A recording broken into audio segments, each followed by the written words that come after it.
Success is the progressive realization of a worthy ideal. I'm gonna show you how great I am.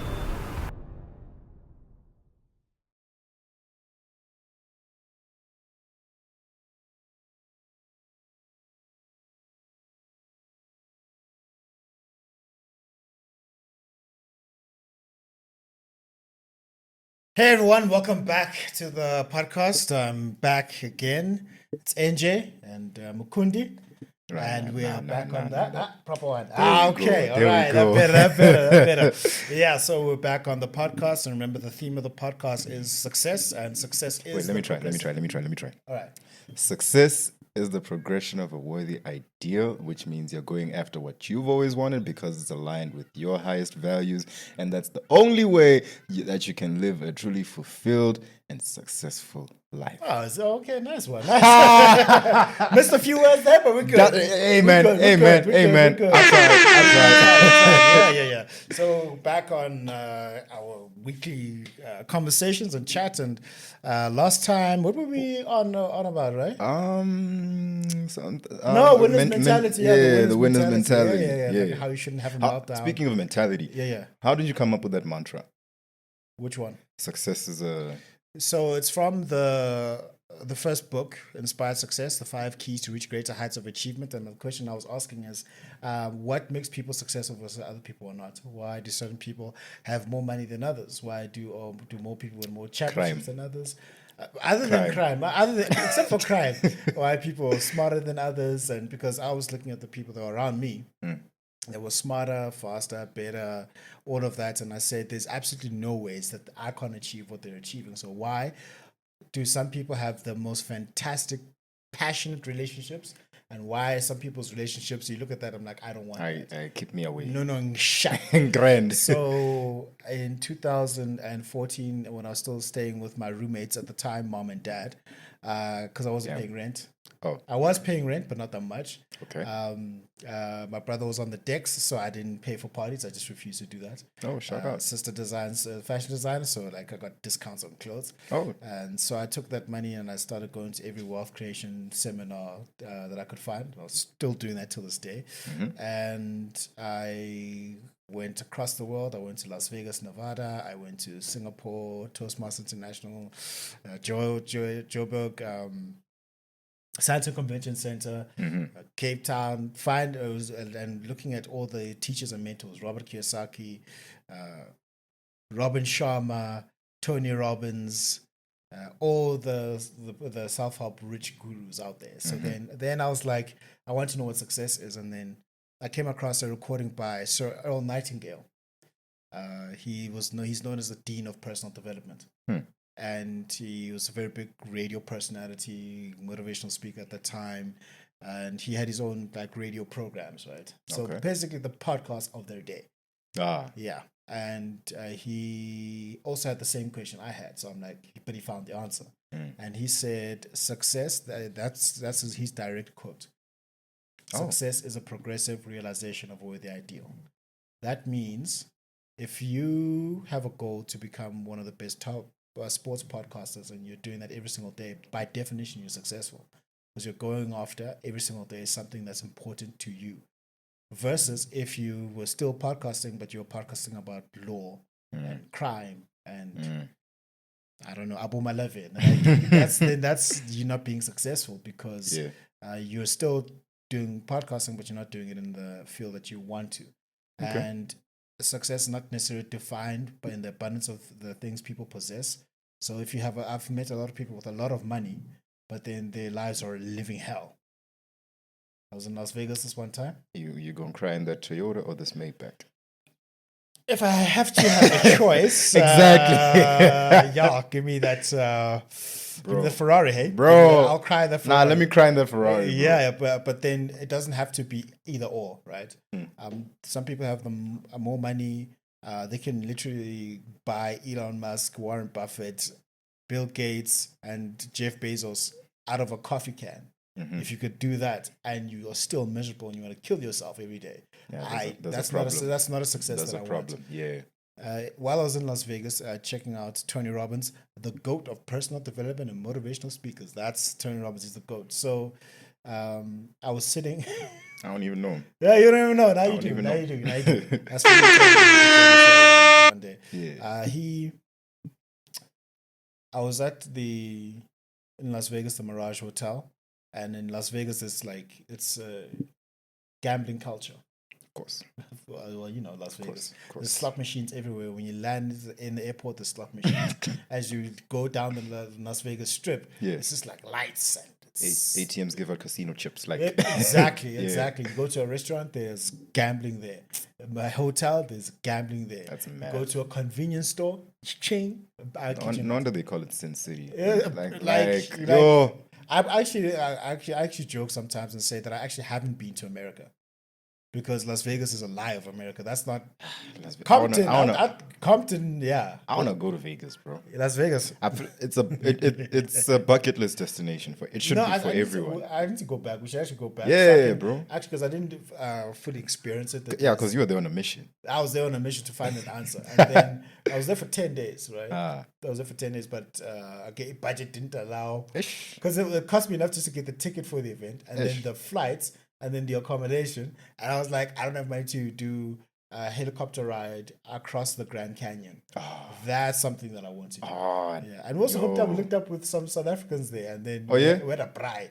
Oh, how did you find each other? You just say tech in public, and then and then they all turned around. Jou was 'n paar se hond se broer se doktertjie.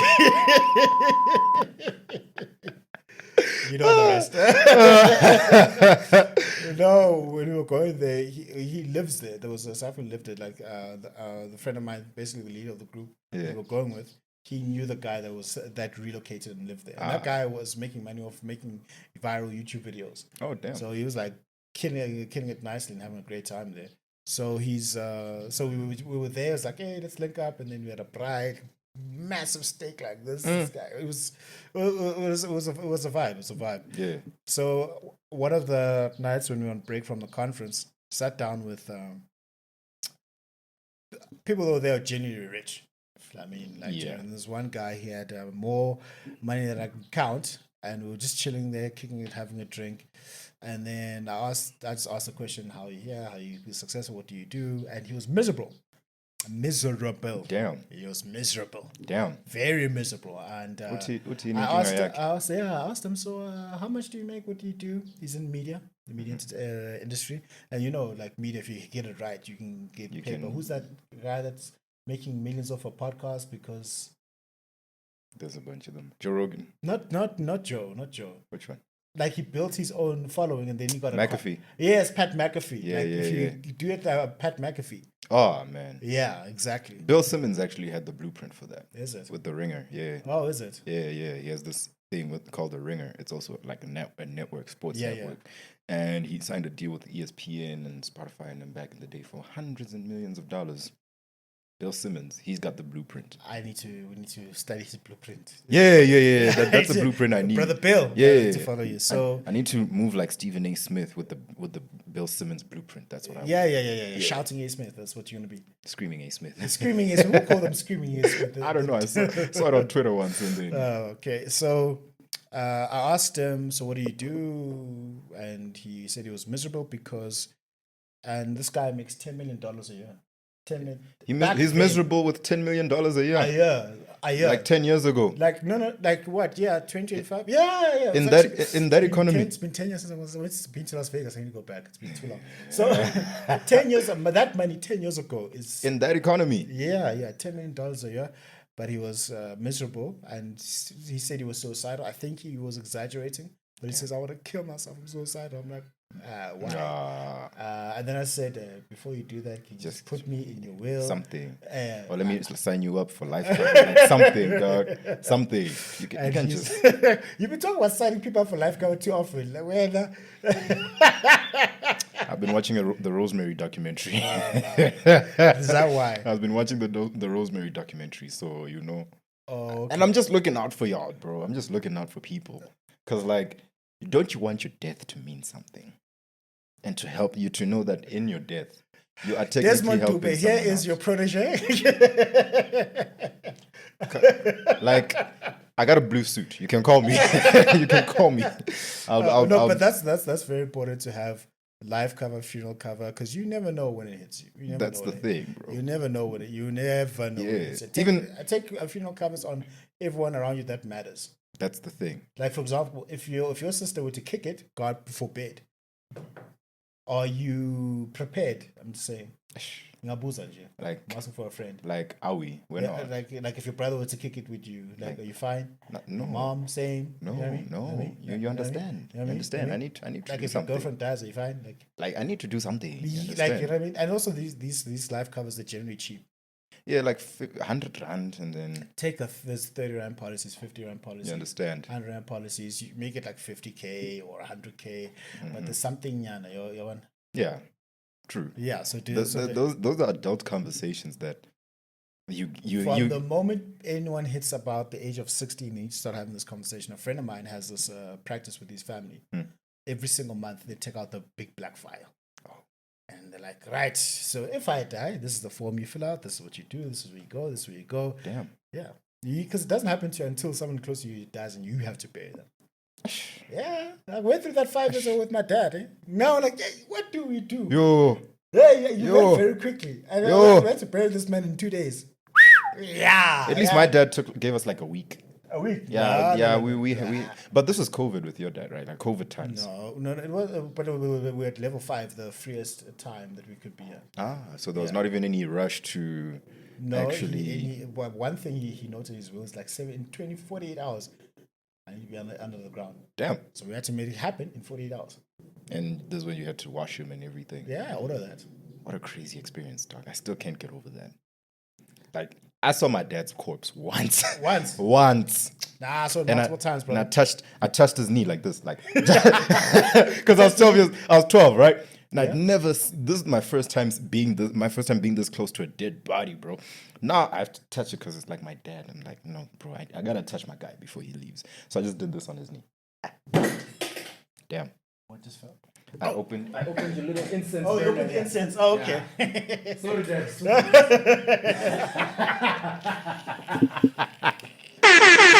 So but those are real conversations that you're gonna have, and we should be prepared for it. Because it's coming. It's sad. It's a tough conversation. Because whether it's going to happen now or 10 years, for 25, It will happen. it's going to happen. It will happen. And after watching Black Panther, and I heard T'Challa's dad saying, "A man who does not prepare his children for his own passing has failed." I'm like, that makes so much sense because I don't think my dad's death would have hit me as hard. Had you been prepared? Had I been prepared, sure, I was 12 years old, but it's still just, at 12 years old, you think your parents are going to live forever. Yeah. You think they're immortal. And then dad doesn't come back home one day and you're calling him all night. The next morning, people are walking into your house. You're sitting, your mom's crying, losing her mind right there. Yeah. And then your grandma then tells you, what happened was, yeah, he gone. I'm like, He gone. What? Bro, I'll never forget that Cue moment. Bill Withers. I will never forget that moment, bro. Yeah, 3 p.m., Friday, the 24th of February, 2012. Bro, The when of February? 24th. 10 days after your birthday, my guy. My guy. And that's like a year before you turn into a teenager. Bro. That's when you need your dad, I think, the most at that time. Oh no! I keep like one of the deepest conversations I have with my girlfriend, my mom, and my sister. Is that chat that I will never actually. My dad dying so young has robbed me of so much in life. I never got to. He never taught me how to drive. I never got to ask him about girls. He never got to give me advice on that. A lot of things, bro. Yeah, so I think life or self corrects itself. You'll find out that if you do trace it back, and this is a Dr. DiMartini chat, is that if you trace it back, someone was there teaching you that stuff in some form, whether it was your brother or a friend or whatnot. But what you would have liked is for your guy himself. Yeah, you understand. Yeah, no, yeah, and I it's get sad. you. It's a sad chat to have, but then it brought me back to reality quick, very quick. To the school. You understand? And you'd think that I would have learned the year prior because my little brother died on the 11th of April in 2011. Actually, on the 12th of April 2011, coming back from school, 5 minutes from home, dog.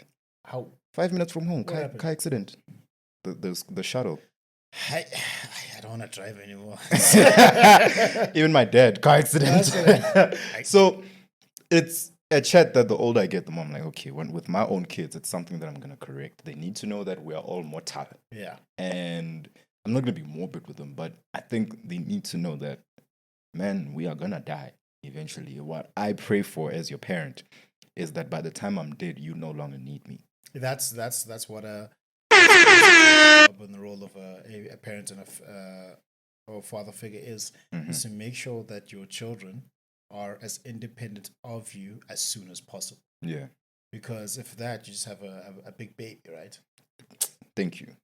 Thank You you. have a very, very big baby, and there are a lot of them out there. I know a few. You know a few. I know know a just few. a few. You know a lot. Don't I know a lot. I know a lot. You know what? I know a lot. I'm not trying to put people on blast, bro. No, you gonna put up names, but you're gonna like at least but be they- realistic with your numbers. You know yourself. You know yourselves. I didn't say do that. I didn't say do that. But you know yourselves. No, yeah. So because the thing is, even if there are those people who've had their parents in their lives their entire life, but then they're still so overly dependent on them, Yes. Yes. and that's not good. That's not good. I have friends in their late 20s that are still living at home with both parents, which is completely fine. But you know, you can just tell that when if we throw you in the wild now, you're dead. Like kunzim. So I stayed with my roommates until I was 28, right? But I was still an adult, paying for things, going out, learning, going to Las Vegas, writing books. Yeah, right? yeah. So at least you've got that thing. It's that very you- important, Dark. That you can Leaving still grow. it's you were in danger. You were in danger of being a big then- baby. Yeah, then I It's just that, but not everyone has your attitude or your mentality that thing that we're always joking about, like you're a man, no one's gonna come save you. No, we're not even joking. We're being that's the thing. No one's gonna come save you. No one's gonna come Imagine save you. that tweet like men will get divorced, lose their child, lose a job, lose money, and then say I'll figure it out. What else is there to do? You want me to cry about it? That's not You want me to gonna mope about it? No. not gonna help. Let's figure this out. Let's solve this problem. help. Yeah, let's figure this out. You understand? So you were in real danger that because leaving the nest, I see this because I've experienced it. But when I was 17, my mom drove me 400 kilometers away, left me alone in Johannesburg, and she said, "You'll figure this out." Look now. And she went back to Polokwane. 17 years old, dog. I turned 18 a month later, but like still. You left a teenager to fend for themselves in Joburg. The only thing you will do is send them money so that they can live. But everything else. What's behind it, I didn't know anyone. I didn't know anyone at that point, bro. Yeah. Fresh. I remember when I used to walk in Joburg, I was scared, bro. Yeah. I never wanted it to get dark while I was outside walking in Joburg. Now it's 8 p.m. I'm like, yeah, no, I might go for a little walk around the neighborhood, eh? Like, Now you can do that. and my mom is always saying, when outside sabi Koli when. Yeah, what were you I supposed to do? mean, nginenkinga ukuthi when outside Koli when are you just gallivant around Joburg? I'm like, I live here now. It's like when are you gallivant Polokwane? Why? It's your hood. I never to go Polokwane. Hey. Hey. Right, look, you said, hey. So leaving the nest, right? It's very important. I saw that with me. The fact that I look back at it and I'm like, that helped me become an independent man. Yeah. That helped me figure out that exit Magne 500. Yeah. And there's things that need to be done at home. Let's start there. Let's start there, fix what has to be done at home. And like every other 18-year-old kid, Magne change. Okay. Let's see what kind of fun we can have with that. But sort out your responsibilities first.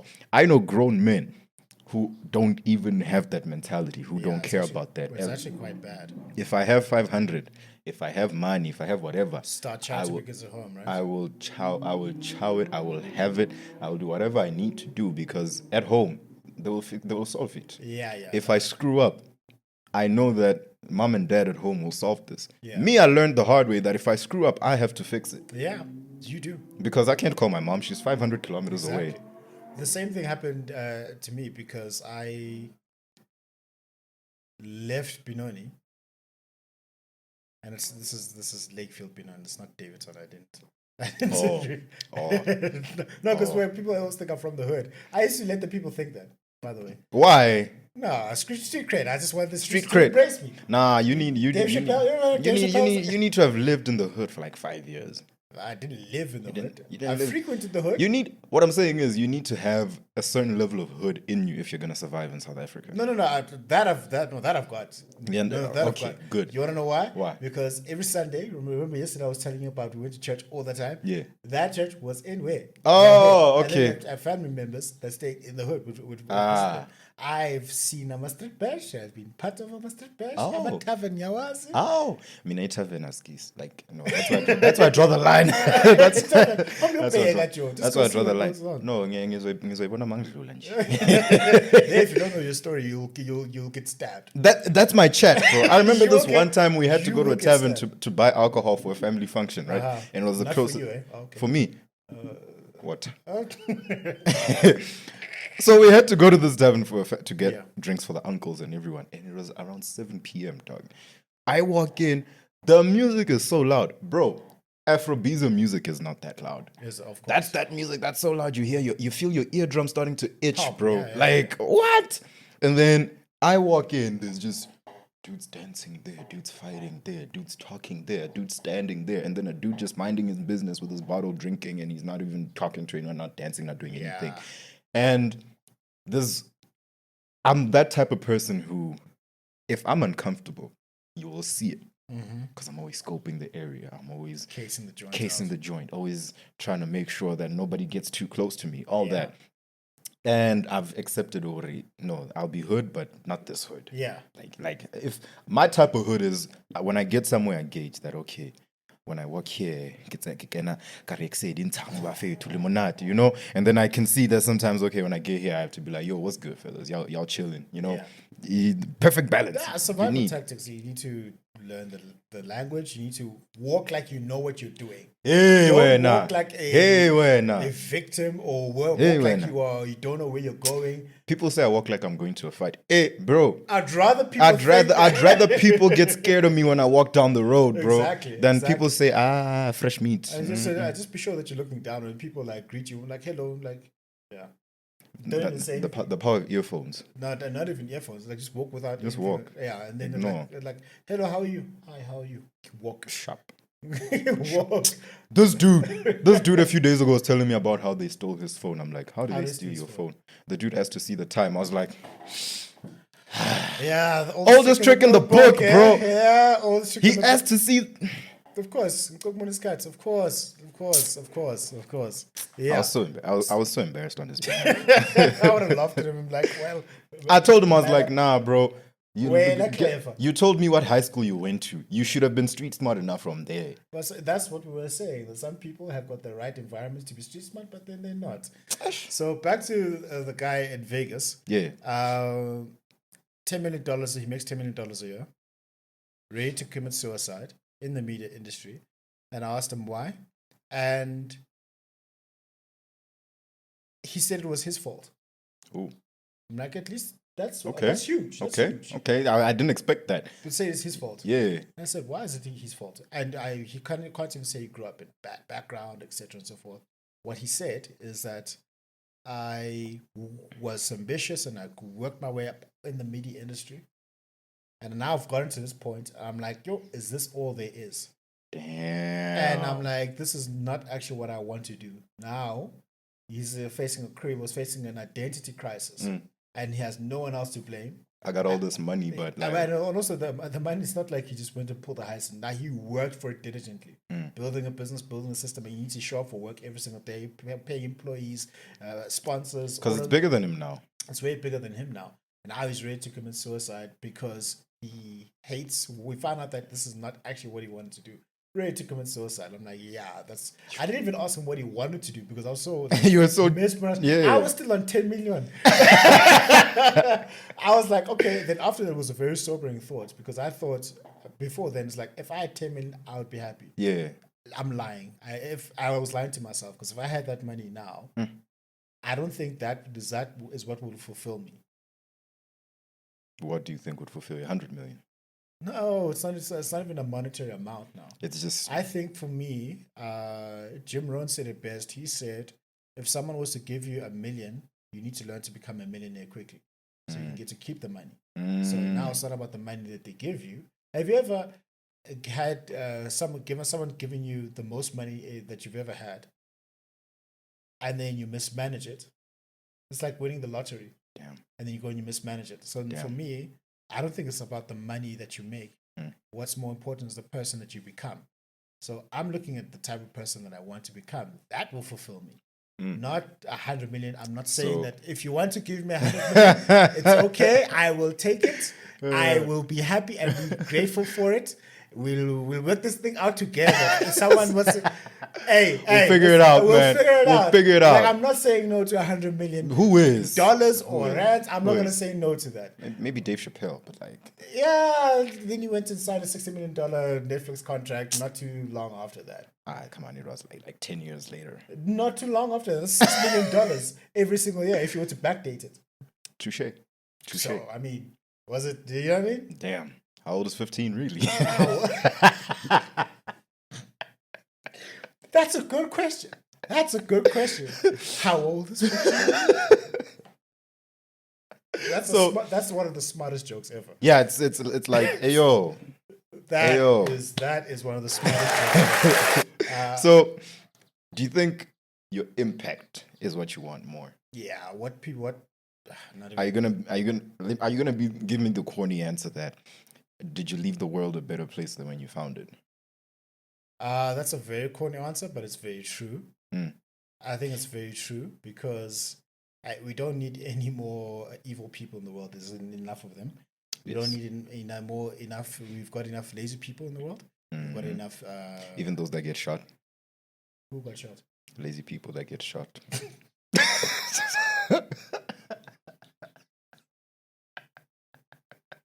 That podcast is going up today. Yo. Let's talk about that. I still like. First of all, getting shot is not nice. I've never been shot. I don't think. I would assume it's not. I would assume it's not nice, especially being shot in like where your vital organs. In 2 places, even, dog. No, 3. You should have shot here. It went through here and went through there. Vital organs, by the way. Damn. Vital organs. Damn. And then decided I'm not going to work and feed and support my family. He said, never mind, nothing. Like, no. But anyway, so he said, F them kids, man. I was no way. I almost died. If it was me, I'm gonna make sure I'm gonna maximize the moment. Like for those 6 months, while I'm recovering. Yeah. Yo. Recover, but then when I'm back on the ground, I'm back at it. Yeah. Because I don't know how much time. Like that's a 50 Cent moment right there, bro. Look at what 50 Cent did with his life. After Bro, he got shot the game got shot. Do you know what he did in his hospital bed? What? Told his brother, bring me as many hip hop records as you can find. I'm gonna learn how to rap, and he learned how to rap on his hospital bed, and now he's the game. Now he's the game, or he was. Yeah, he left the game, and then he's hating on Eminem, but it's okay. He's hating on everyone. Oh, is it? And recycling the same freestyle for like the past 5 years. I think that's a great story, right? Yeah, that's a great story. I mean, like over the past 2 years, there have been 2 near-death experiences that I've had. And I think that's God sending me a message. Like, saying, do something, bro. Not even do something. It's that, like, you're coasting in life, my boy.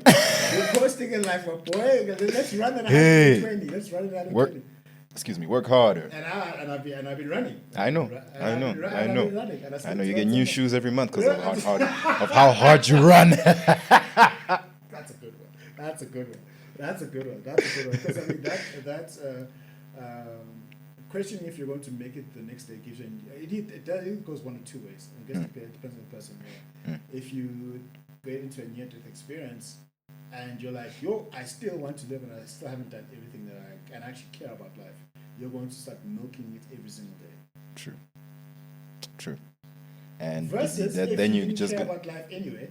You're like, well, I want to die eventually anyway, so like, it doesn't matter. Like, why keep doing anything? Why keep? It just depends on the person you are. So back to, I'll take the 100 million, I'll take the billion, I'll take it, I'll take it, and making the world a better place. Yeah, 100%. The thing is, I believe that I'm going to see God one day, and I have to tell him exactly what I did with my life. So now, am I going to tell him that I was just chilling? Yeah, I know. Yeah, no. Like, let's Yeah, talk about no. this way. Yeah, no. The person that you're afraid of the most is who? God. No. I'm saying the person you can actually see, touch, or smell every day.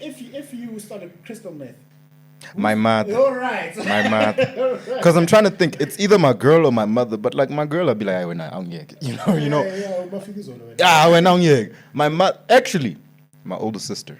Right. So My now- oldest sister. Now you're on crystal meth. You stop podcasting. You throw your life away, and then now it's robotin. Yo. Like, I'll never forget this because I was like, my dad was fetching me from backstage, and then driving me back home from my first summer back from university. And he's like, you saw these guys dancing like this, doing that. He's like, if you don't stay in if school, you mess up in university, this is what you're gonna come to. why do they always do that? Why do they always do that? He used the F word. It's like, if you mess up in university, this is what you're gonna come to. Like my dad would curse, so he wouldn't care. It's like, Oh no, listen, my mom is foul mouthed he's too. like, if you fuck up in university, this is what you're gonna come to. Ha! And I'm using that as a neural pattern disruptor for descriptive purposes. If you fuck up in university, this is what you're gonna do. I was And now scared. those words are ringing here every Joe, day for the next couple of I'm years. Accounting 101, and me and accounting were not best friends. I'm looking at this, I want to quit. But I come back And then I took a up. walk, and I saw stop strike, and see the sign. I'm like, go back and go study. Yo, why do they always do that? Even my mom. Yeah? See, homeless. There's this one homeless dude, right? Yeah. If you're from Polokwane, the homeless dude by the Thornhill and Engine traffic lights. You know, You know exactly the exactly who I'm talking about. Yeah. She picked me up from school. Every time that dude pulls up, she's like, stay in school. Stay in school. Stay in school. Like, how? You've told me enough times. I know this. Yeah. And sometimes you don't need your parents to tell you anything, especially if, like, for example, for me, I'm from, you can actually say I'm from two places, right? I've had two different lifestyles. The first 7 years of my life, I lived in the Bundus in Venda. And then we moved to Polokwane when I was 7. In the Bundus, the villages. Anyway, Hamucha. It's called Hamucha. It's in Venda. Let's not do this. Let's not do this. Don't start. Can someone do me a favor, please? Can you please go look on all the maps of the world, Google Maps, all of it, right? Please, and tell me if there's a place in the world called Venda defined Yes. by borders. Yes. By borders. Yes. On the map. Listen, Officially. it was the Republic of Venda, but like, I'm asking. I'm not asking objectively. I'm not being emotional about it. Like, You know like what for me, if I say I'm going back home, I can go back to the kingdom of what? Eswatini. There are borders. There's a king. And Basutu, if they say they want to go to home to Lesotho, that's where they can go. Or Amatswana, they go to Botswana. I'm gonna say something, but it needs me to bleep. I'm a- You know what you're doing right now? Zulu. You know what you're doing right What? now? You're gonna have to Yes, edit. yes, You're gonna have to edit this. You're gonna have to edit this out. Because what I wanna say, Yeah. nah, let's not get you cancelled. Outing Outing tool. Amazulu, they go back to Zululand. There's a place called KwaZulu Natal that they can go back there. Venda is the people, much like Asgard. And that's the people. And what happened to Asgard? Half of them got killed by Thanos.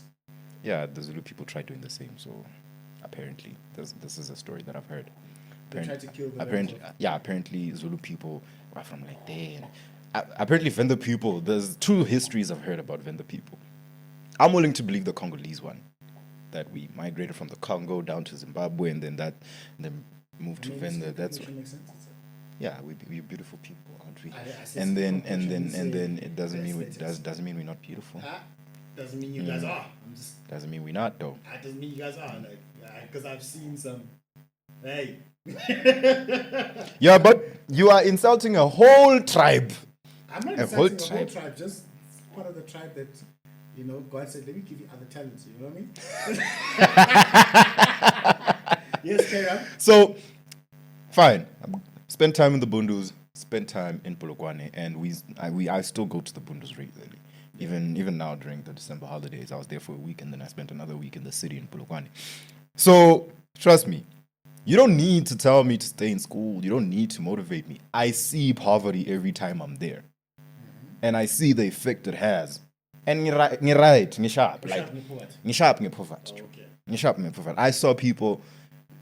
It broke my heart, man. Family members even couldn't even afford to buy food for Christmas. Like they couldn't afford to throw Christmas luncheons, bro. It was sad. It was sad. But then it felt sad seeing people, human beings in my family going through this, right? Yeah. But then at the same time, it's like you make it hard for me to feel bad for you. Why? Because these are my mother's siblings that I'm talking about now. And you guys were all given the same opportunities. How come this one lady is the one that managed to do something with her life and go to and you know, be successful, in your words? And I just jotted it down to just simply not wanting to. Not wanting to. Yes, not wanting to do anything. That's it. Sure. The circumstances that push is them. very true, but I think sometimes it can be a bit simplistic, but it's also very true. Because I think if you have, like people come from the same environment, same cities, same circumstances, and that goes back to why I wrote Inspired Success. It's like, why is your mother doing the things, and then her siblings not doing the things, given that they had exactly the same things, the same circumstances? And that comes down to your own sense of personal accountability and responsibility. And as human beings, it's very hard for us to say that this is my fault. True. It's very difficult for us to say. We'll rather blame it on black magic, rather blame it on that my mother didn't give me the opportunity even though she did. My dad didn't give me the opportunity even though he did. Or somebody else stole me something from me. Or it's like, it's always... there's always someone to blame. Yeah, success is inward directed, it's not outward directed. You know what I mean? No, I don't. No. So what I mean there is that for you to be successful, you need to say, I want to be successful. Oh, yes. And it's something that I want to do because I feel that it's something that I believe that I can do. And if you, and also people who don't want to do anything, this is what years and years of personal research and interviews and stories, is that people who were unsuccessful and became unsuccessful, when they look back, they're like, when I was in that state of not being successful, I did not inherently believe that I could achieve great things. I didn't believe that I could become more than I am. I didn't believe that I could go to school and or even not having an education or build a business and become someone of significance, and they don't actually believe that. Because my chat is this: if you don't believe that you can win, you're not going to. If you don't believe that you can make money, you're not going to. And your thoughts are the best, whether you think you can or you can't. Either way, you're right. Damn. People who want to become successful, they say, I believe that I can achieve great things. They can believe the guy who, even though he says he was suicidal, for him to, I still believe he was successful. Yeah. It's just when he got there, I think something changed. It's like, this is not what I actually want. As J. Cole said, the good news is you came a long way. The bad news is you went the wrong way. But then the belief there is that if you've gone and know that you've come a long way, you know that you can still go a long way. You know what I mean? Yeah. For example, if you ran 500 kilometers, and you're like, yes, I ran 500 kilometers, and then you're like, but I'm at the wrong place. You can still say, but I ran 500 kilometers. Yeah. I can still do that. Yeah, I have the ability to. You've got the ability. And now, if you've proven that to yourself, now you just take time, recalibrate, and say, what do I actually want to do? Reminds me of a story. This one dude, this is my sister's friend. Yeah. He got rich young, very rich, like 21, 22. He was rich. You should. We want that, man. Yeah. Then he got broke. How? So broke that they repossessed all his vehicles. And when they did repossess all the vehicles, man, they were sitting on E. All of them. So it was bad. It got bad. Broke. Nothing, nada. I need to actually motor go E. That's what I'm saying. Imagine a Ferrari go E. Imagine. I mean, that's what happens. Excuse me. Not that So- happens. No, that's not what happens. No. Let's not do that. Yeah. So got rich young, Yeah. got broke. Yeah. Years later, got rich again. Okay. And I was like, that's pretty cool that he did that. But the fact that he got rich before, he knew that he could do it. Again. I just need to do it again Yeah. in a different right way. direction. If you don't, Be smarter. exactly, like you say, if you don't believe it, you won't achieve it. Yeah, exactly.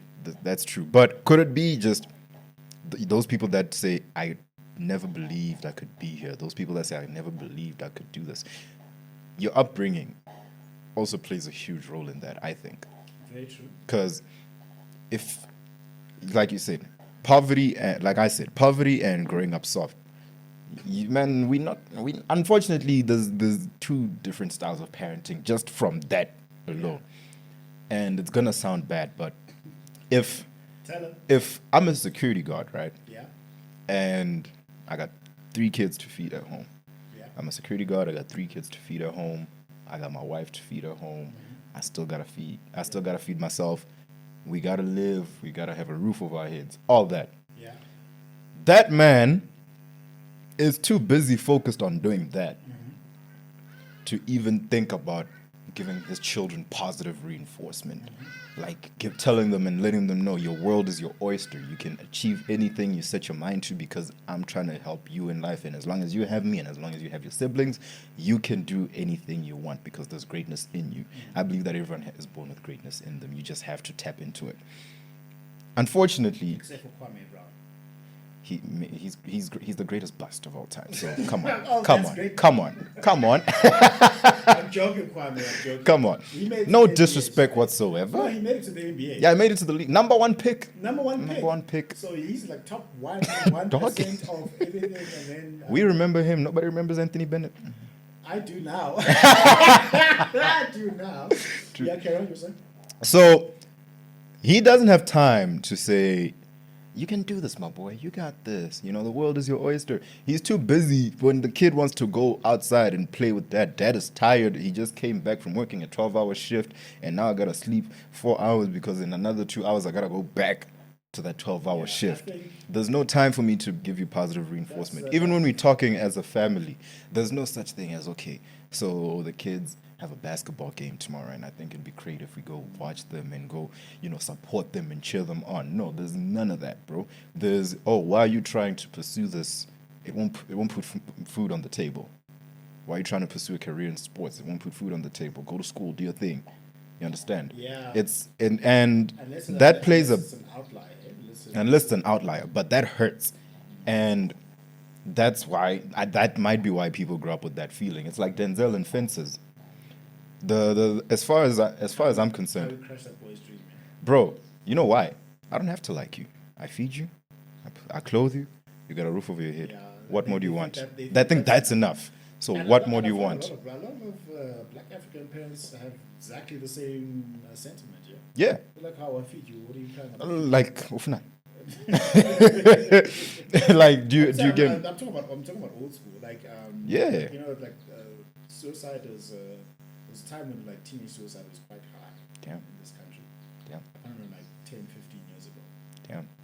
Even 10, 15 years ago, there was a time. Maybe it was Couldn't that be when social media was coming up and? I don't know. It was like but then there was a time when like I don't know. Maybe for me in my conscience, teenage suicide was on an all-time high. Okay. And then also what they found is that a lot of black kids couldn't go and talk to their parents because the feedback that they would get, I feed you, I clothe you, you've got this, what could you be suicidal about? Unfortunately. Unfortunate. And it sounds mean, but you have to understand these people are products of their environments and Exactly, generations as products well. of generations. This was a time where we were blessed if we were fed. We were blessed if we were fully clothed. You understand, bro? So now I'm out here giving you all these things that my parents thought to give me. I'm giving them to you.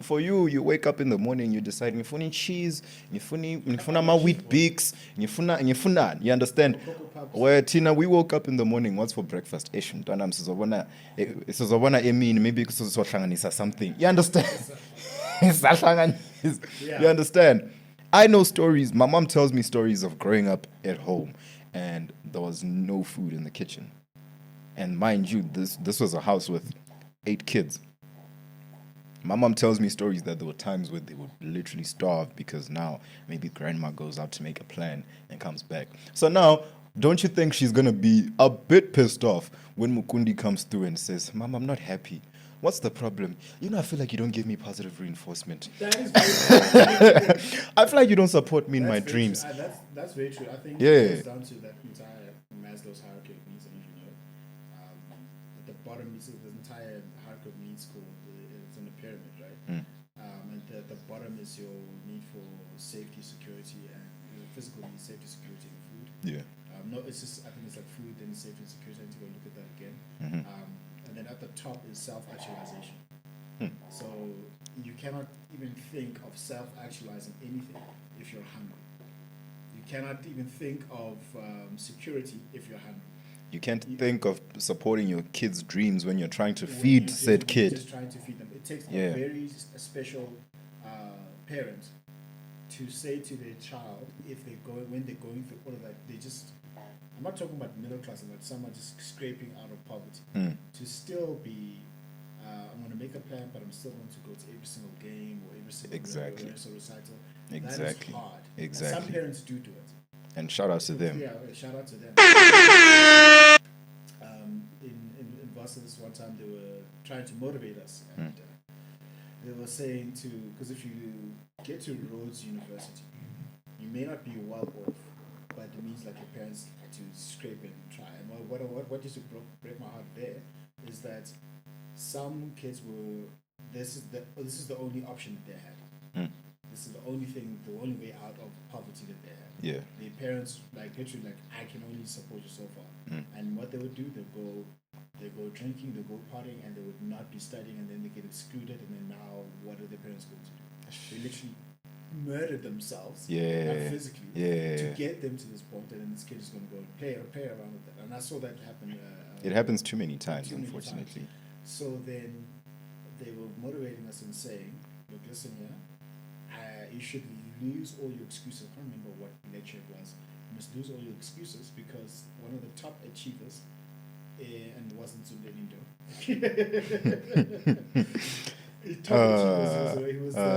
I saw his YouTube. He posted the car clip. I was like, he said he was a top achiever in quintile 1 in the country, which means quintile 1 is the poorest, and then quintile 5 is the richest in terms of your LSM. Yeah. And he said he was the smartest poor kid. Right? But then he won a car. I was like, ooh, laugh now. Yeah.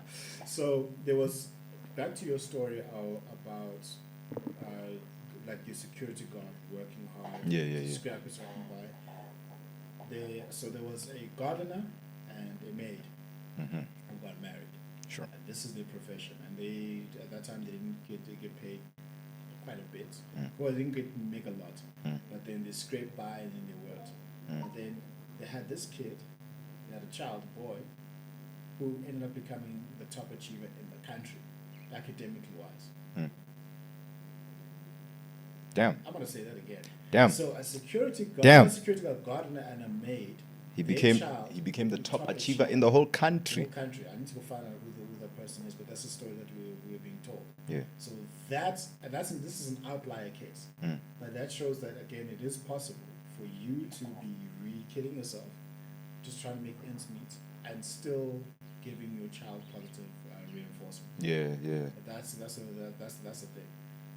So then back to your story, like why people will achieve something what they want. What I found is this: you inherently, if you know that I can achieve great things, you are inherently responsible for your own life because you're saying I can achieve great things. Yes. Yeah, and then you all start reading biographies of all these guys. So about all these people on the wall. Some people I think I need to take off.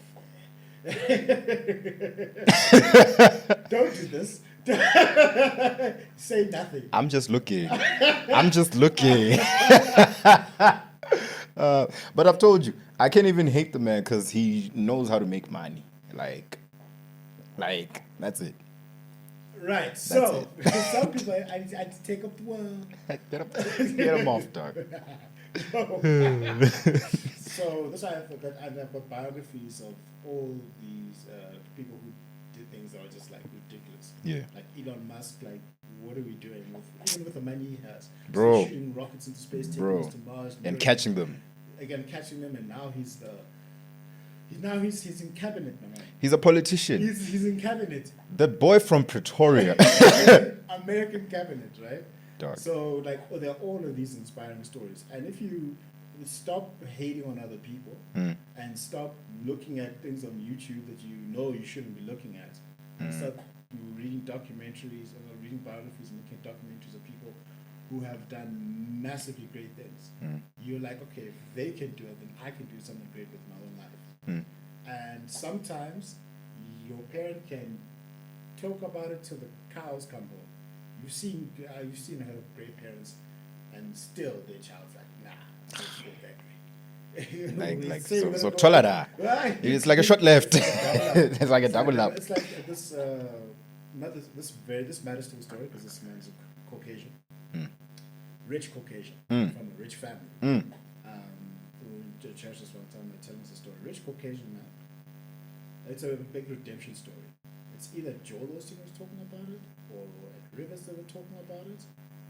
But it was just an analogy that they put, like how you can redeem your life. Now, this guy is similar to the guy I made in Vegas, $10 million a year, but not as messed up, right? So his parents, rich, well off, gave him everything he needed, as well as a positive reinforcement, and the church environment, and the good friends, the good neighborhood, and they were there for him with every game, first day of school, last day, they were there. The whole 9. Nothing more that you can ask for. The whole 9. Nothing more that you can ask for. The whole 9 yards and a bag of chips.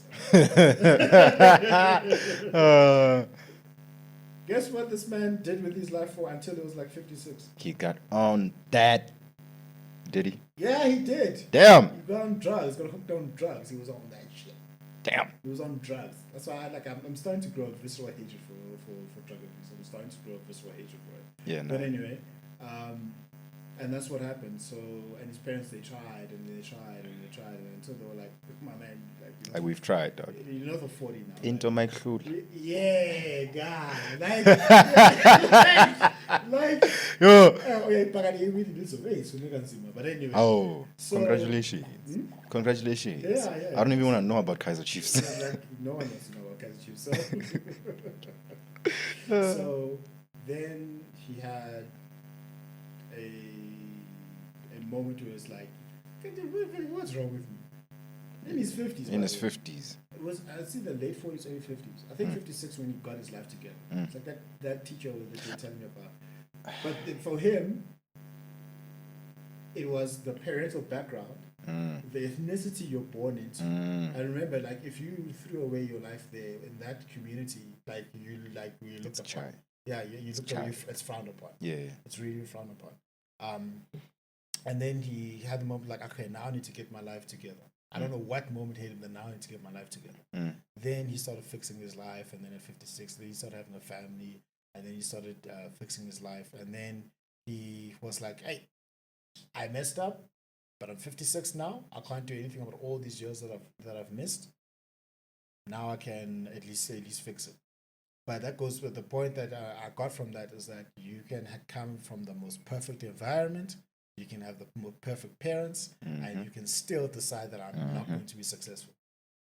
Decide. Keyword being decide. Decide. That's the thing. Everyone being just needs to make a choice to decide. And also, watch. This is going to happen to you. Like, this is like, watch. Like, Okay. watch. Okay. Like, watch. Like, watch. I've been around a long time in this life. What am I going to do? No, I said this is what's going to happen to you. Okay. So you'll work, you'll become successful, you'll make the money, you'll get the notoriety, and then odds are people from where you grew up are going to be resentful of you. Oh, yeah. They're going to be hateful of you. And then I was asking my family, so like I was asking my dad this one time, this dad of my brother, actually, no, we're having a conversation with my brother, and then it was like, why is it that extended family is like this and that person's like that friend's like this? Is like, okay, like, guys, come on. It's like, honestly, like they just mad, they're just upset that they messed up the opportunities that they had. They hate us because they ain't us, which goes back full circle because you had the exact same opportunities, And then bro. you made, even if you didn't have the same opportunity, you still made bad decisions. You still made bad decisions. You You still see, made what bad the reason I say I can't feel bad for my family, right? Oh, Lord. This Yeah. nice lady, after getting her life together, went as far as to try to help each and every single one of her siblings to go for training for Why a would you certain do that? because she's too naive and too nice of a person. I keep telling her, Like Simhlabenjo. dog. So took the effort to put all her siblings through training for a certain thing. My uncles qualified forklift operators, heavy machinery operators, qualified security guards, all that. Still did nothing. Still did fuck all. So and you want me to feel bad for you? Nah, you could. There you can't. Like, No, and here's the other thing. and I know you want to. Like, I'm not a bad person. However, okay, come on, don't look at me like that. How like I'm a nice person. I'm a good person. I'm a good human being. Like, I don't know what point you're trying to drive home. As I was saying, I'm a nice person, but To some people. to the people that deserve. That's what I'm saying. Some people. Okay, fine. Yeah, sure. If that's how you want to put it, sure. But I can't feel bad for you after I've watched you actively ruin your life. After I've actively watched you ruin your life. No, after I've watched you actively. You've actively watched them actively ruin their life. Yes. Were you passive and like, hey, it's bigger from afar? Or I was passive, dog. I was in Polokwane while this was happening in Yeah, Venda. yeah. I'd see this in glimpses. You get me? Oh, you saw it in glimpses. I'd see it in Flashes. glimpses. Like every couple of months, I go back to Venda and I'm like, so here's what you're doing No, now. Here's what you're not doing Here's now. a chat. My dad also gave me this chat in 2011. Yeah. Yeah, it was 2011, one of the worst years in all of existence at the time. You know, my grandmother passed away, Damn. my aunt passed away. Damn.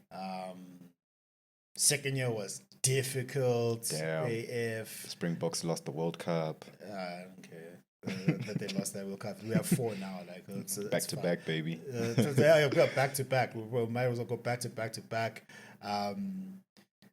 Djokovic was dominating Nadal in 7 straight finals that year. You know, Damn. Man United lost to Barcelona. Oh no, that was a good time. And this was just an over really hard year. And then my aunt passed away at the end of that year as well. Now I'm like, Yo, 2011. I see, yeah, Yo. Yo, Sesame is regile. Yo, 2011 was rough, man. But then there was a friend I was trying to help, right? And this is where I learned at a deep level, you can't help a person who doesn't want to be helped. So we've gone to school together. Oh, sorry. Oh, Killer, my dad's nickname was Killer, and even my mom used to do ballroom Latin dancing. And when he was doing ballroom Latin dancing, he stepped on his toes, and then she was like, Killer,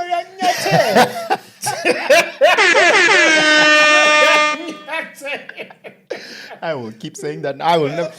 Shouldn't have said that. Oh, okay. You shouldn't have They said also used that. to call me Killer in high school. Oh, Yeah. killer. Yeah, killer, yeah. Killer. I'm like, bro, like, I ain't killing nothing. You're killing them, son. Cause I was about to say, because you're killing it, son. You're killing them, son. Okay. Oh, man. No, you know, my dad was a scary man, so I was like, yeah, he's been to jail. Oh, damn. No, look at him. He's been to jail. Yeah. I'm not gonna tell you why. No, no. The reason why is because during apartheid, you know, like if you they randomly put people in prison. He was a black man in apartheid. Yeah. Enough said. Yeah. So he said, I was like, this guy was trying to help me. We were in the same high school together, and then he joined me in university, and he just wasn't taking life seriously. His mom was like, help him out. I'm like, because I like people. Trying to help this guy out. He was on that Hard. but at least do something. At least like Was he doing something? So like, also here's the thing. He was given a course that he chose. Okay. That he wanted to do. It's sound engineering, bro. Like it's sound engineering and music. music theory, and like Rhodes is a perfect place from a cultural perspective. Yeah. Right, not necessarily sound engineering because it's like that was like one department for that. Yeah. So he was doing that because he said he wanted to go into music and produce and you know. Okay, here we're giving you Everything you need. everything you need. Fluffed it. Yeah, he fluffed it. And then I was calling my dad. I'm like, telling him this entire story, and he's like, "This is why it's like you can't help out people who don't want to be helped." And then also now, Simple. you need to be selfish. Yes. At certain points now, you need to be selfish with your time, your emotions, your I was health. about to say, because now that person is probably going to frustrate you. Yeah, and I was getting frustrated. Exactly. And also, that's the thing. You know, those people who end up making a lot of money. I used to think go to bank, but like no, they value their time so much. I was like, Exactly. can I please get you on the podcast? Can we use it? Like it's like, yeah, but then I'm very, very selective with my time because they've been abused, they've been misused, and they're like, no, well, why must I go there for mahalaha? Because I could be doing something that actually bring me money.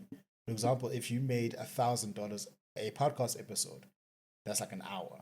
Why? Now, someone says, "Hey, Mukundi, let's hang out for an hour." So $8,000 So is like 20,000 like- are you gonna give that to him? It's like, and then like, no, Mukundi's a dick. no, Mukundi just values his time. Thank you. Simple. Thank you. So then, Need I say more about that one Saturday morning? would you? Where I went to this one radio station. Oh my! And this dude- Oh my! He liked my work so much. He was like, you know what? Next week, come back. Let's get you on air again. I said, yeah, sure. So let's talk money then. He said, Esh, you know, we work on a voluntary basis. I'm like, no, but it's yeah, man, that's what. Smiling at me the whole time, dog. That's what pissed me off. The fact that he's smiling while telling me all this. Yeah. And I'm like, okay, fine. Cover my transport at least. Ish. You know what? Nah, to save your pocket, man, instead of coming every week, we'll have you come in every 2 weeks. I'm like, that still doesn't solve my problem.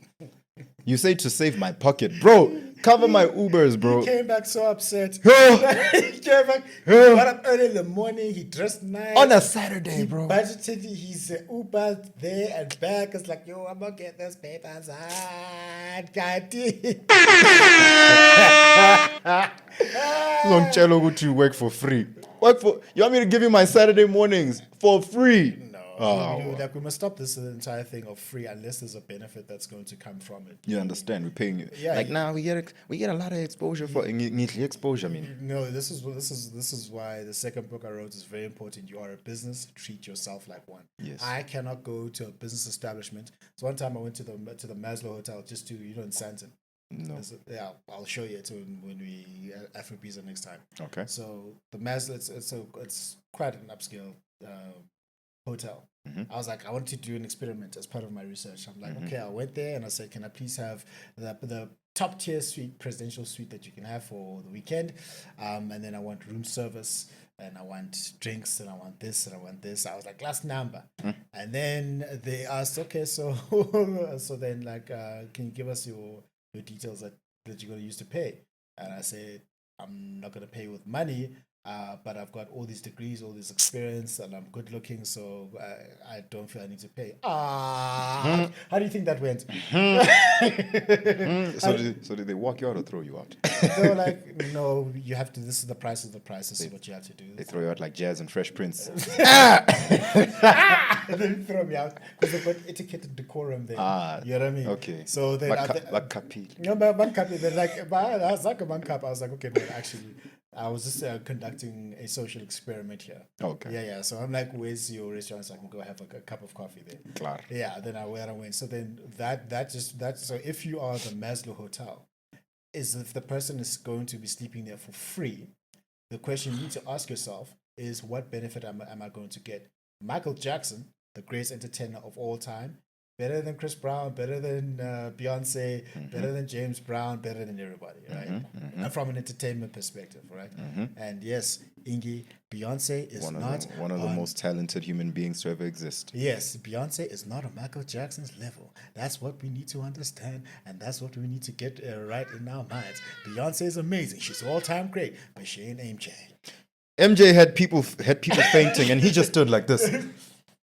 People were fainting. like, bro, Dog, grown men were in tears, bro. I was one of them watching the DVD.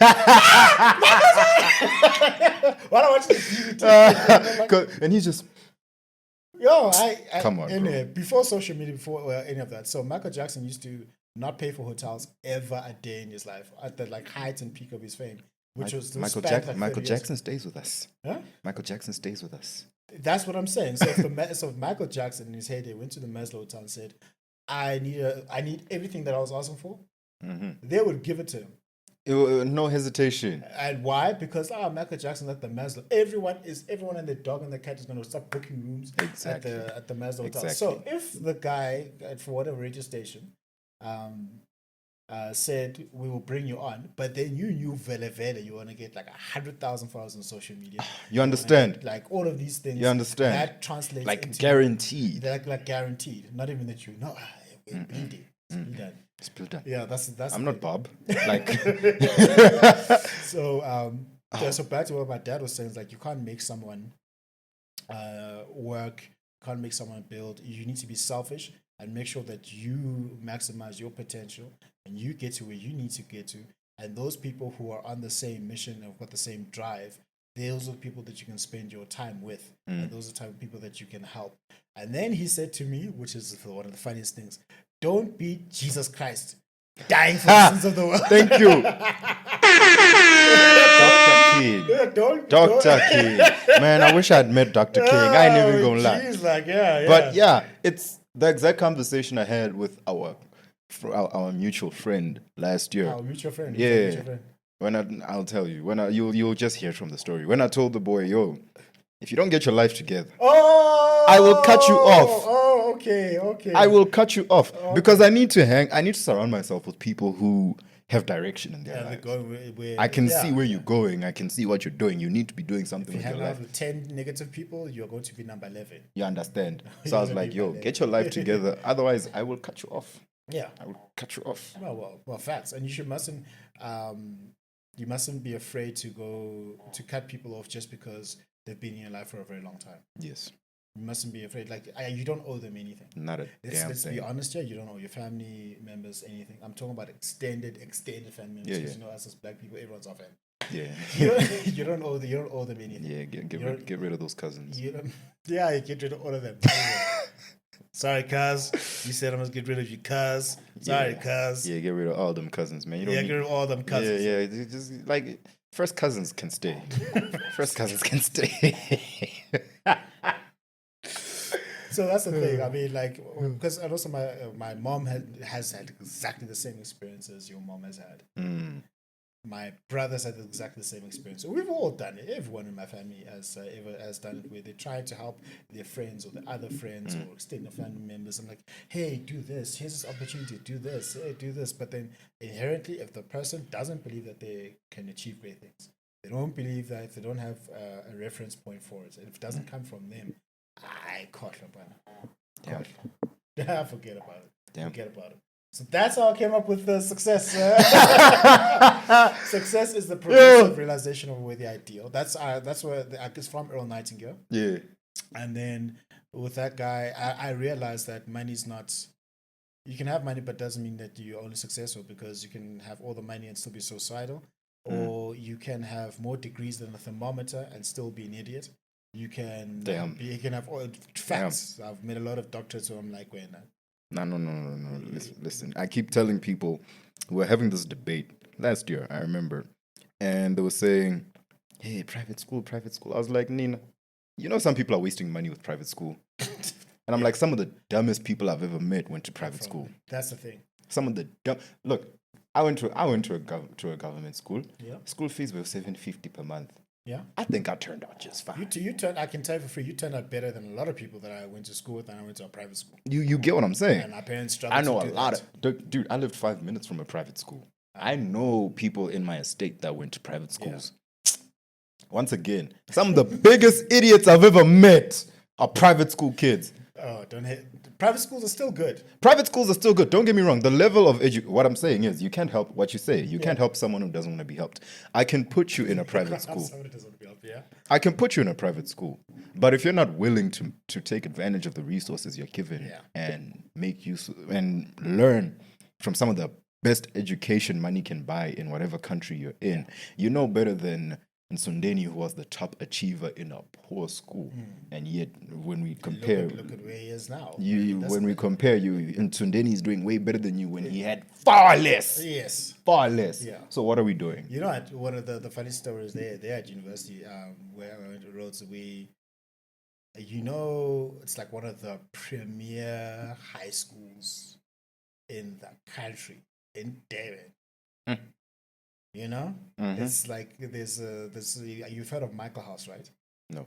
You never heard of Michael House? Okay, No. so Michael House is like one of the it's like 300K a year. A year. Yeah, a year. Yeah, a year. So It's like, do we still have to apply for university, or do they just get to choose? Like, No, you must still apply for university. What do you think this is? for that much money, the universities must be coming to us, dog. Like, yo. No, because I was doing family planning. I'm like, wait, I want my kids to go. Oh. And so basically, it's like it's like, if it's not the first, it's the second most prestigious school in the country. It's the rival to Michael House. The head boy from that school was in the university with me. I was like, Dumb cop. Like, I was like, where did you go? like, were you at least popular in school? Is that why you were a head boy? Like, I don't know, like, but then like the thing is, he was being outworked and outperformed by people who came from far less. hard work beats talent when talent doesn't work. And when talent So we works can- hard, that's what we need. Yeah, so we can use talent for, Yeah, excuse me, just resources and money. Yeah, but everyone and has privilege. everyone has that talent. So that's what a success means. It's whether you make $1 million or $100,000. We want to use dollars because of exchange rate. You got $100,000 or $1 million. I would rather you make $100,000 and still be able to take care of your family, feed your family, still going after what it is that you want to do. For example, if someone says, I want to be a mother and raise kids, that's what I want to do. Whether she got $1 million or $100,000 doesn't actually matter, because she's actually doing that every single day. Yeah. And this whole toxic femininity, I'm just going to say toxic femininity, because feminism is a good thing, but the toxicity of it is saying that sometimes they would be frowned upon. A woman would be frowned upon if she says, I want to stay at home and raise my children. That is a very admirable thing. I call them home executives. Like, I call them bro, home executives. I call them home running a executives. household is not easy. I've heard. I've never done it. Running a household, right? Listen, man, running a household is not easy. So regardless of whether you want to be a used car salesman, or you want to be a podcaster, or you want to be a security guard, or you want to be a tennis player, a Formula One player, if that's what you want to do and you're becoming better at that every single day, then that is what success is. And that means your measurement of success is not mine, and it's not your girlfriend's, not your brother's, because no two people ever want exactly the same things. It may come in the same forms, but no two people have ever in the history of humanity wanted exactly the same two things. That means a successful person doesn't necessarily compete on what they want to achieve.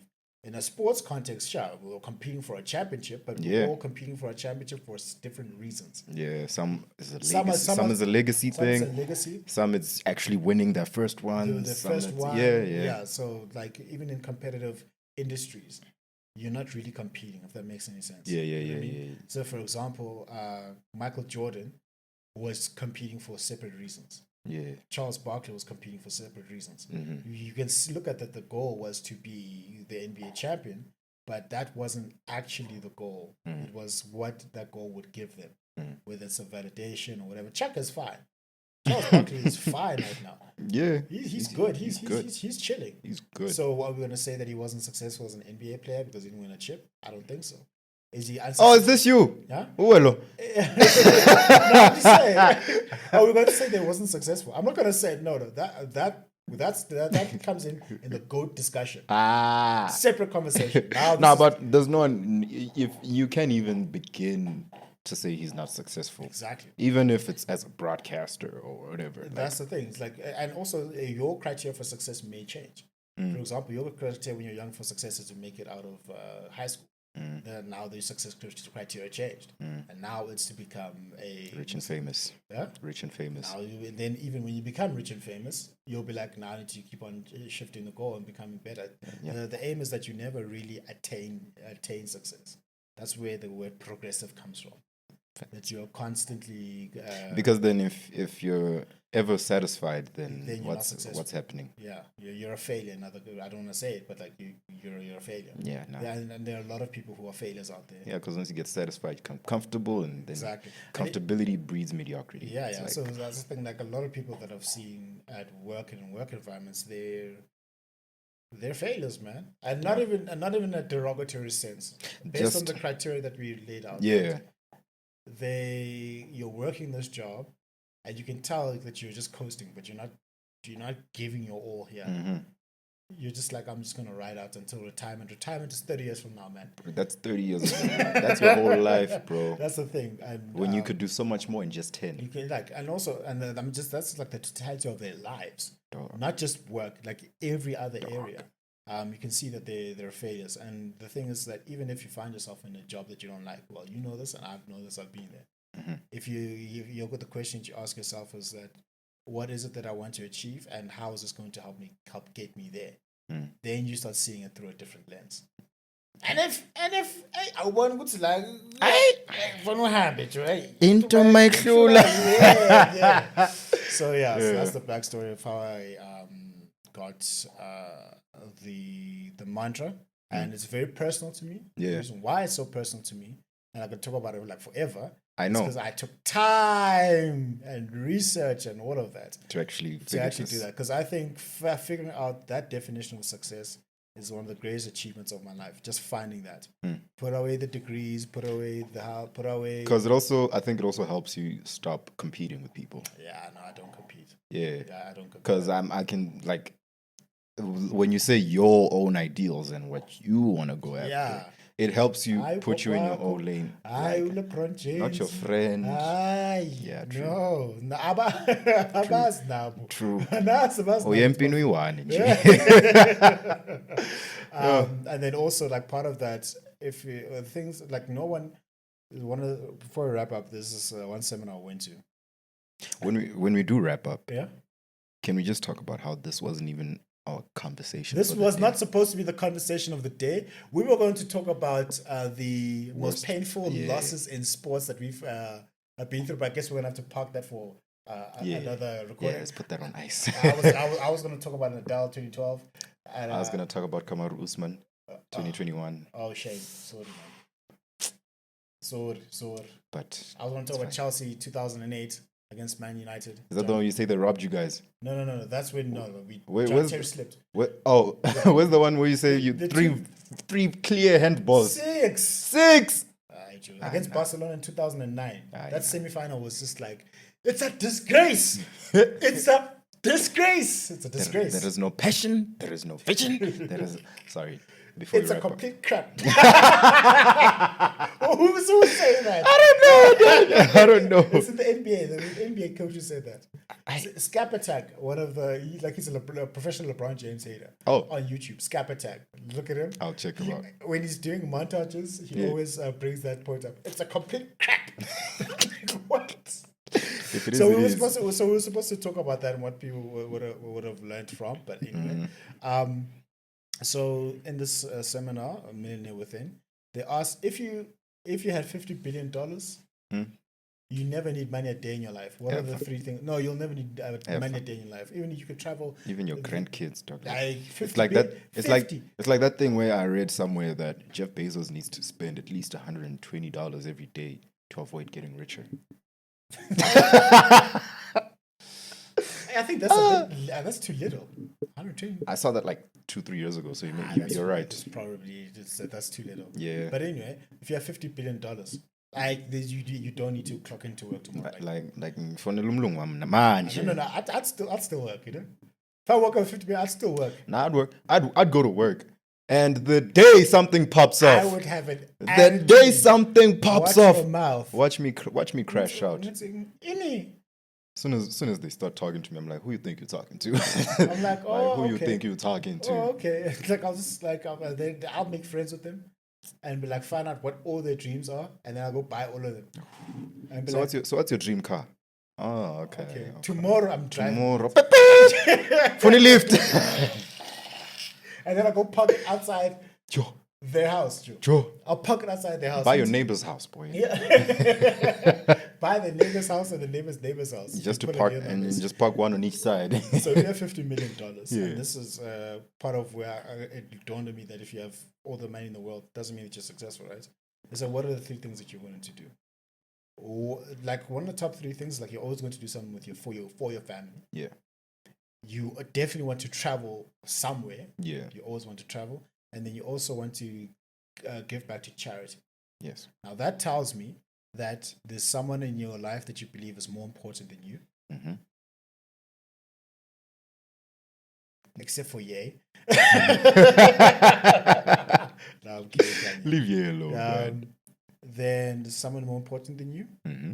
True. There are places that that are more important than you that you need to go and see, Okay. so you can be exposed to more cultures And fulfilled. and then be fulfilled. And then there's a cause much greater than you. Mm. Yeah. So that's the thing. So like hey, social reinforcement from a security guard, he still needs to eat first. Exactly. I don't care about your feelings right now. I care about your stomach, young man. Like Talk about your feelings when I know I got this on lock. yeah. So tell me how you feel when you're full. Exactly. Like, on a full stomach. For a full stomach. Ow. What people are not understanding is that if you are not taking hold of the opportunities that you have, I heard this from Anthony Robbins. He got this from someone else. I researched this quote. Unknown. Yeah? They say tough times create strong men. You've heard this before. Tough times create strong men. Strong men create good times. Good times Create weak men. Weak men create tough times. Yeah. You're creating tough times. And like forget about that book. Tough times don't last. The tough people do. Forget about that book. Please forget about that book. Forget about that book. Don't be like, we'll just beat tough times. No, that's the thing. Like if you're wasting opportunities, playing with the opportunities, you're going to be creating tough times for the people that are around you. And it's also that same thing of even like the wealthiest families that come into wealth. What they're failing to do when we start this conversation is making sure that your sons are ready for your passing, your family is ready for your passing. The thing there is that like someone who comes into wealth, like the Vanderbilts. Yeah. The Vanderbilts built the railways in the United States. Oh. You would have heard of Vanderbilt University. No. You haven't heard of it. Then you call yourself an American sports podcast, are you? I don't follow college sports. Oh, okay. Right. Sure. Fair enough. So the Vanderbilt, Cornelius Vanderbilt, he was dirt poor. He borrowed $100 from his mom. Took that $100, turned it into $200. I think I'm getting the story wrong, but he borrowed money from his mom, and then I think he was worth like something like $100 million by the time When he passed died. away. Damn. And then he like that back then. He was that type. Yeah, like when like There's a he's Scrooge documentary that says McDuckmas. Titans of industry, like he's one of them, right? Yeah. And then his son doubled his father's wealth. Oh damn! Shout out. Yeah, shout out. Then the third generation, By Mosh. now Now you're soft. Yeah, now you're soft. So then he was like worth billions worth today's money. Now today, I think later on they all had a family reunion, and a single one of them was worth more than $1 million. That's it. Yeah, so that dissipated. Yeah. Versus the Rothschilds, you've heard of the Rothschilds before. Yeah, the guys apparently who own the entire world. They own all the banks. They Apparently. own all the banks. Like, apparently, what? apparently. Apparently, Jay Electronica's dating a Rothschild. Really? Yeah. There's a Rothschild. Why do you think he hasn't released? Why do you think he's never released an album? He's soft. He's living soft. Apparently, there's a Rothschild who's a surfer. He's just surfing his life. You can't finish the Rothschild's money. Apparently, Like there's, trillion. there's a book. There's a book that's called That The House family. of Rothschild. Yeah. And they're a Jewish family. Figures they're good with money and making sure that they keep their money. So they built an entire system to make sure that their knowledge and their governance and how they made money stays within the family. So that Mukundi is born to the family. We don't even ask you, like, you can't even say, hey, I don't like how things are done. This is how things are done. We're not asking you. This You is don't how care things how are you done. feel. There are family meetings and there's minutes, there's governance. I keep telling Vusi and I keep talking about this. Hey, bro. Once we build a family business, I don't care what your dream is, bro. I don't care what your passion is. Yeah. There's a family business that has to keep going. Yeah. You grew up soft because of this. Make sure your children grow up soft as well. Exactly. Because of this. Exactly. Yeah. So like that's what people in the Asian community they do. Like you'll start a podcast. You'll send carry on the podcast, and then you'll buy the bakery. Then the bakery then they'll buy a laundromat, and then all of those businesses are still staying in the same in the same family. And even if you're a lawyer, your sister's a doctor, we all know that all our business is going there for accounting services, lawyer services, legal services. But the important thing there, you're disseminating. This is how wealth is kept. This is how money is made, and throughout the entire family. The Rothschilds did that very well with what they call a family bank. Yeah. So that means that if you start a family bank, that means that all your children and your children's children, they, for example, you don't go to Standard Bank or ABSA or JP Morgan Chase. You'll go to the Modal Trust. Oh, damn. Or the House of Modal. Oh, damn. And then your son wants to buy a car, he takes out a loan from the bank. Oh, damn. And then whatever job he has outside, he's paying there. it back. And then then the loans will go for education and all that. A lot of families do it. Not a lot of families, so I had to go find the families who do it. That's gangster. That's similar to the Jewish model. How the money stays within the community. Yeah, well, the example that I'm using here is from the Rothschilds. That's what they did. That's what they Damn. did. Can we wrap up? I'm getting kind of pressed. Okay. Cool. It always happens, eh? Always happens. All right, cool. Always. Cool. So that is us for this episode today. Like I think I need to title this "Talks on Masculinity, Money, and Something Else." Sure. I'll let the Let our assistant handle it. the assistant handle it. Yeah. So anyway, guys, I sat down, I was like, what's our target? Maybe 30 to 45, maybe 50. We're in an hour and a half now. Again. Anyway, this is what happens. But anyway, consistency is better than intensity. Yeah. All right, guys. Thank you very much for joining us on this one. Hopefully, you got some value from this, and we'll maybe one day talk about The biggest losses in sports. Biggest losses maybe. in sports. Yeah. Maybe. If we get there. Just maybe. Just maybe. I wonder what tangent we're going to go off on next week. Oh, I wonder. Like I was watching Novak Djokovic lose to Nadal in 2020. I'm like, that was a bad loss. You know, like when the elite tennis player gets not even a game from a set. And I was like, this was hard to watch. This was bad. Next time. Next time. No, but he's a goal. Oh, Konja's Chai. Never mind. You can't beat him. Like Instead it's of beating Chai. the Roland Garros final, which Chai. is quite. That's the one thing Novak hasn't been able to do, which I think is quite sad. What? Beat Nadal in a Roland Garros final. Oh, damn. Oh wait, nobody did. He beat Federer. But he beat Rafa. All right, guys. Thank you very much for joining us. Remember that success is a progressive realization of a worthy ideal. That means you're going after what you've always wanted to go after because it's aligned with your highest values, and that's the only way for you to live a truly fulfilled, successful, and inspired life. And we will see you on the next episode. Oh my God! Just title success, man.